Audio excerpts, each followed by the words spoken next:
Okay, so we're going to work on 207-6-40, the Cradle in OnShape and OnShape Basics. So whatever class you're in, this is what we should be in here. So you're going to go into OnShape, and we'll go into OnShape here.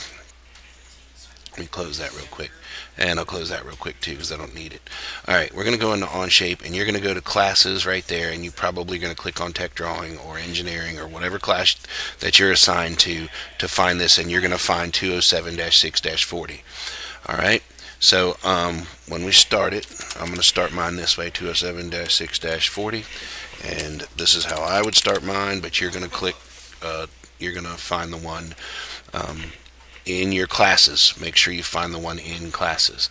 Alright, so here we're going to start. I'm going to start this by just clicking on front, and you need to reference Schoology to find those the dimensions for it, and I'm going to confirm the sketch. Now, one of the things that I made a mistake with, I'm going to catch it right now, so I'm going to change this, my units from inches to millimeters. Alright, and my decimals, I want to change that to 0. Okay, so I don't want those to be any longer than that. So now I'm going to right click on this, click new sketch, and then right click and click view normal too.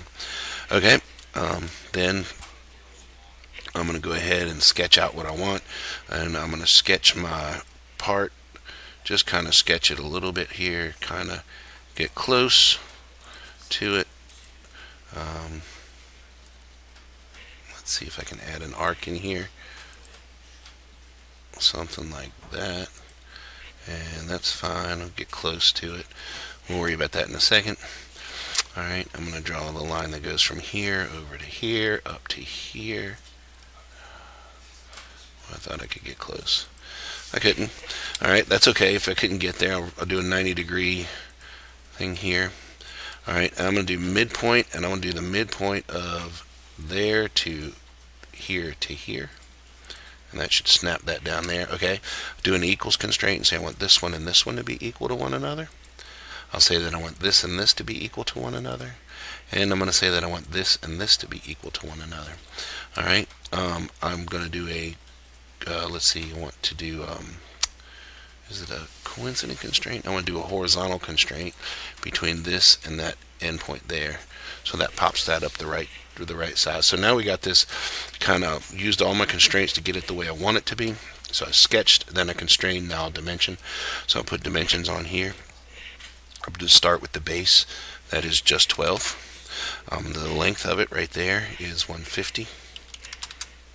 Alright, across this part right here from A across to A here, this number is 76.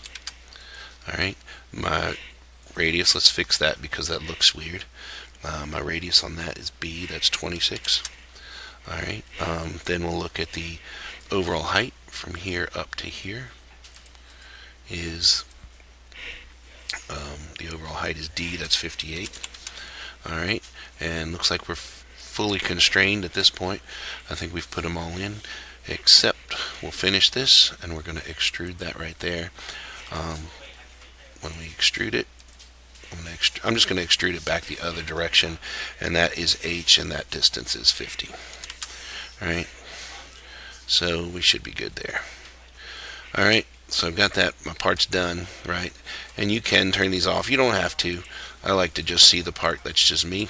Right click on it, and I'm going to go to create a drawing of this part, and I'm going to go ahead and do my 4 views on A. If I wanted to, you could do B, it's a longer part. If you wanted to do that, select OnShape, go to, it's not inches, that's right, it's metric. So I'm going to go to mm there and do that. Alright, so now we got this in here.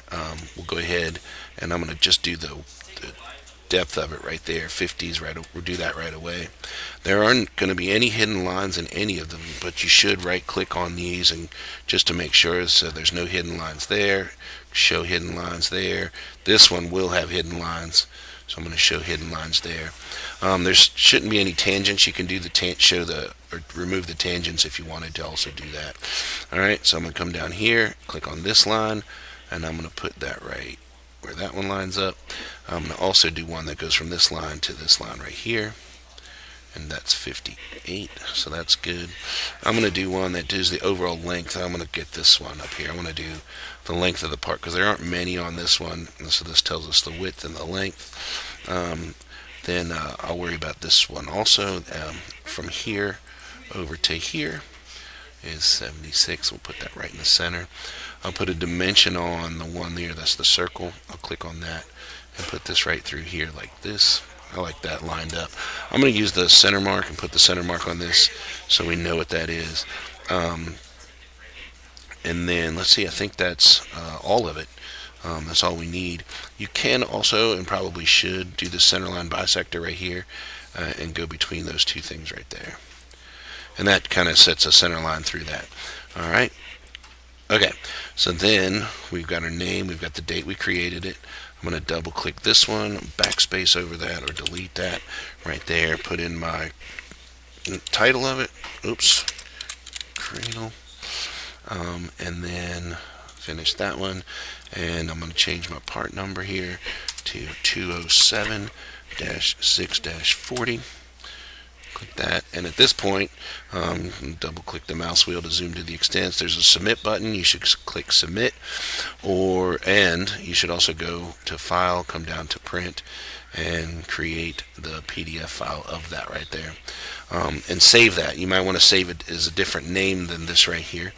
Let's see, can you do that? We'll go down here, right click, and we can rename this to call it 207-6-40, and you can call it Cradle. And now if we did the print thing right here, it should save it by that name. That makes it easier. We'll remember that in the future. Okay, let's go.